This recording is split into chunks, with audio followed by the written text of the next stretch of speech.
Hello students, good morning. Myself Prithviraj Singh Chauhan from Mahavir School. आपने अभी तक exam दी है, आपके बहुत अच्छे अच्छे आपके मार्क्स भी आए हैं। ठीक है, वापस अपन अपनी स्टडी पर वापस आ जाते हैं और अपन शुरू करते हैं। अगला लेसन जो लेसन 5 तक अपना कंप्लीट हो चुका था, लेसन अपन 6 स्टार्ट करते हैं धन और ज्वाला के बारे में। ठीक है, लेसन 5 कंप्लीट हो चुका है, लेसन 6 अपने स्टार्ट करने पड़ेंगे। ठीक है, तो इस लेसन में अपन बात करेंगे ज्वाला के बारे में। दहन और ज्वाला नाम आपने सुने ही होंगे। ठीक है, फिर भी थोड़ा अपन इसको इंट्रोड्यूस करवा देते हैं। जैसे कि अपने घर उद्योग और जहाँ पर भी कार्य चल रहा होता है वहाँ पर आपने देखा होगा कि बहुत सारे कार्य पे चलते रहते हैं, जिसमें कि आग का, ठीक है, फायर का उपयोग होता है। ठीक है, तो उसी से संबंधित चीज़ें वो पढ़ रहे हैं।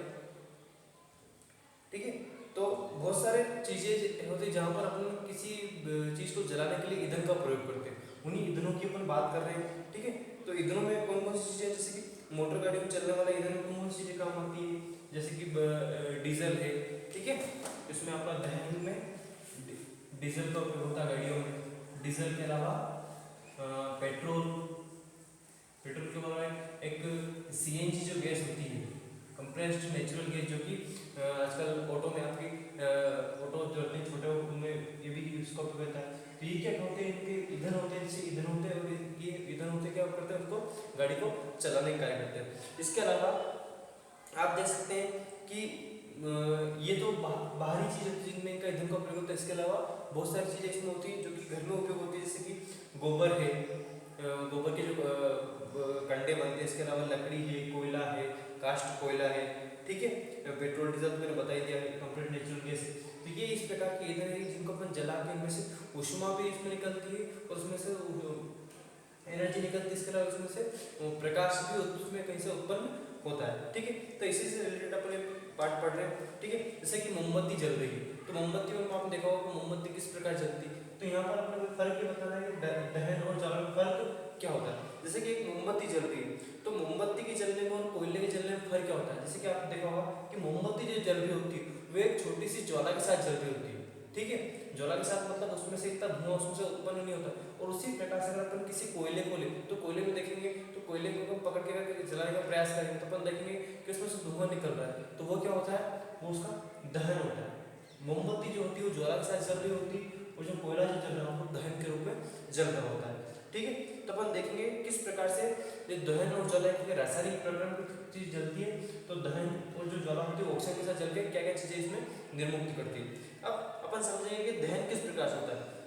तो क्लास 7 में हमने देखा था, क्रियाकलाप में करा भी था कि मैग्नीशियम के रिबन को किस प्रकार से जलाया जाता है। वो मैग्नीशियम का रिबन ऑक्सीजन में जलकर उसमें से रंग निकालता है, ऑक्सीजन के साथ जलता है और वो मैग्नीशियम ऑक्साइड बनता है। ठीक है, और उसके साथ साथ देखो दहन और ज्वाला दोनों में प्रकाश भी उत्पन्न होता है और उसमें से ऊष्मा भी दोनों दोनों उत्पन्न होती है ऑक्सीजन की उपस्थिति में जलकर।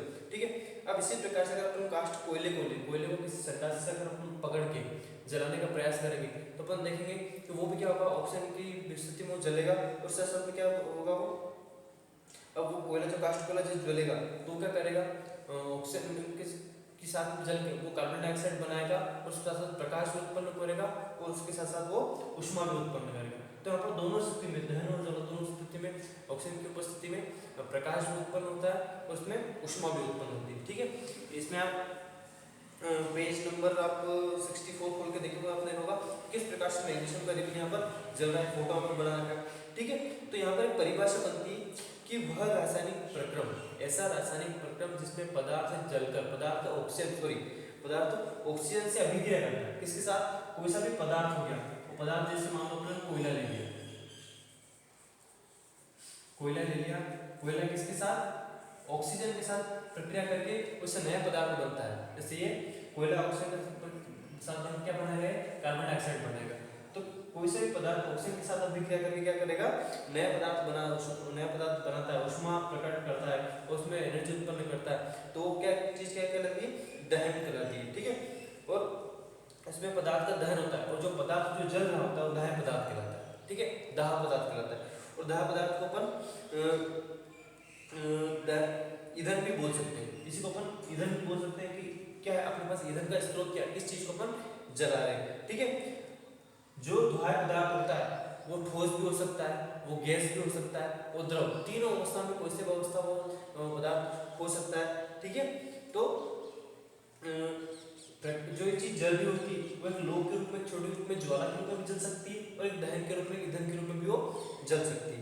ठीक है, तो ऊपर में दी गई अभिक्रिया में जो मैग्नीशियम का जो कास्ट कोयला था, जो मैग्नीशियम का रिबन जल रहा था, वो क्या है, एक तरह से एक दाह्य पदार्थ है। ठीक है, तो इस प्रकार से अपन ये समझ सकते हैं कि हमारे लिए जैसे हमारा जो शरीर है, ठीक है, तो भोजन क्या है, अपने शरीर के लिए क्या है, ईंधन है, ईंधन, क्योंकि भोजन एक ईंधन के रूप में इसको अपन ले रहे हैं, तभी अपने शरीर को क्या होगा, एनर्जी मिल रही है। ठीक है, एनर्जी मिल रही है, अपन काम करने की यहाँ पर क्षमता मिल रही है। ठीक है, तो जिस प्रकार से अपन भोजन ग्रहण करते हैं तो ऑक्सीजन सभी के साथ क्रिया करता है और भोजन को पूरे शरीर के सभी भागों तक पहुंचाता है, और वहीं से अपने को काम करने के लिए वहाँ से अपने को ऊष्मा मिलती है, अपने को ऊर्जा मिलती है। ठीक है, अब नेक्स्ट पेज में आ जाते हैं, क्रियाकलाप 6.1 पर। आप यहाँ देखेंगे कि यहाँ पे बहुत सारे चीज पदार्थों के नाम दे रहे हैं। ठीक है, बहुत सारे पदार्थों के यहाँ पे नाम दे रहे हैं, जैसे कि स्ट्रॉ है, माचिस के तीलियां है, मिट्टी का तेल है, कागज, लोहे के पत्थर, बहुत सारे चीजों के नाम देंगे।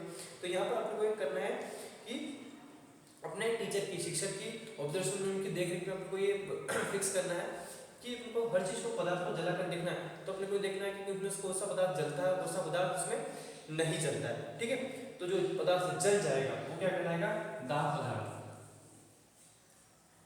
जो पदार्थ जल जाएगा वो दाह पदार्थ कहलाएगा, और जो पदार्थ नहीं जलेगा वो अदाह पदार्थ कहलाएगा। जैसे लकड़ी है, कागज है, लोहे की कील है, मिट्टी का तेल है, पत्थर का टुकड़ा है, स्ट्रॉ है, कास्ट कोयला है, माचिस की कांच है। तो इसमें अगर आप देखेंगे तो लगभग सारी चीजें इसमें जल जाएगी, और नहीं जलने में कौन कौन चीज, जैसे कांच है, आपका लोहे की कीले हैं, ठीक है, पत्थर का टुकड़ा, तो ये चीज क्या कहलाएगी, इसमें से ये चीजें इसमें नहीं जलेगी, तो ये किसमें आ जाएगी, अदाह पदार्थ में आ जाएगी।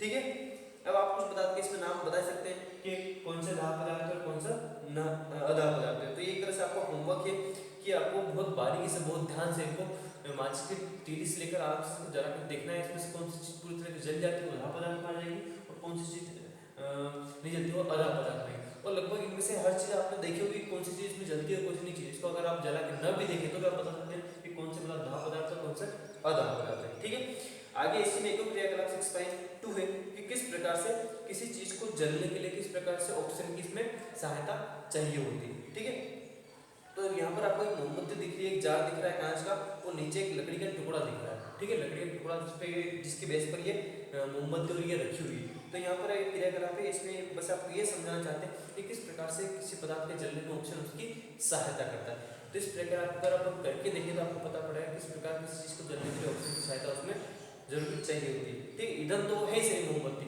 पर उसके सहायक पदार्थ में उसको ऑक्सीजन चाहिए होती है। तो आपने देखा कि ए वाली स्थिति में, चित्र ए वाली स्थिति में जो मोमबत्ती के लिए जार रखा हुआ था उसके बेस में दो लकड़ी के टुकड़े रखे थे, जिसके ऊपर ये आपका जार टिका हुआ था। अब जार टिका हुआ था, उसमें से नीचे उसकी गैप बनी हुई थी जिसमें मोमबत्ती लगाई थी और जला के, तो मोमबत्ती आराम से बढ़िया जल रही थी, उसको नीचे से ऑक्सीजन मिल रही।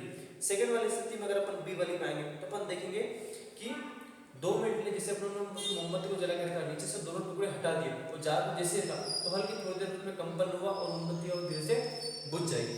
और आखिरी स्थिति जो होगी उसमें क्या होगा कि एक लकड़ी का जो गत्ता जो नीचे बेस पे रखा हुआ था, जार के नीचे मोमबत्ती बीच में थी, एक टुकड़ा अगर अपन उसके ऊपर ही रख दे 2 मिनट के लिए वो ऐसा होगा और अपने आप क्या होगा, मोमबत्ती क्या होगा, बुझ जाएगी। तो दोनों स्थिति में क्या होगा, ऑक्सीजन की जो प्रदाय जो उसमें हो रहा है जलने के लिए, वो ऑक्सीजन का प्रदाय उसमें हो नहीं पाएगा और मोमबत्ती क्या हो जाएगी, जल जाएगी। तो यहाँ से अपने को ये पता चलता है कि किसी भी चीज को जलने के लिए, ऊष्मा उत्पन्न करने के लिए, उस चीज को जलने के लिए ऑक्सीजन की बहुत ही अधिक आवश्यकता होती है। ठीक है, जिस प्रकार से सूर्य क्या होता है, अपनी ऊष्मा और प्रकाश उत्पन्न करता है, तो ये सूर्य क्या है, ये भी क्या है, एक प्रकार से दहन पदार्थ है। पर इसमें फर्क ये होता है कि सूर्य की जो ऊष्मा और जो ये प्रकाश होता है उसमें नाभिक की क्रिया होती है, उससे क्या होता है, सूर्य का हमेशा रोशनी देते रहता है। ठीक है, तो सूर्य के बारे में अपन आगे पढ़ेंगे। तो इतने दिन बाद अपने ये ऑनलाइन क्लास ऑफिस अपनी वीडियो को जो प्रोग्राम पहले से चल रहा है इसको अपन शुरू किया है। तो लेसन जो 6 से स्टार्ट किया है, तो आप इसको अपन कम टॉपिक लेते धीरे धीरे शुरुआत फिर से करते। तो इस वीडियो को आप अच्छे तरीके से देखिए, बुक को लेके पढ़िए, बुक को समझ में अगर नहीं आ रहा तो क्वेश्चनिंग कीजिए, मैसेज कीजिए, कॉल कर सकते हैं। ठीक है, और उसका होमवर्क आपका ये रहेगा इसमें कि आप इसमें जो सारणी दे रखी, इस सारणी को आप अच्छी तरीके से उसको पूरा भरें और दाह पदार्थ और अदाह पदार्थ को आप इसमें पूरा दोनों को अलग अलग कीजिए।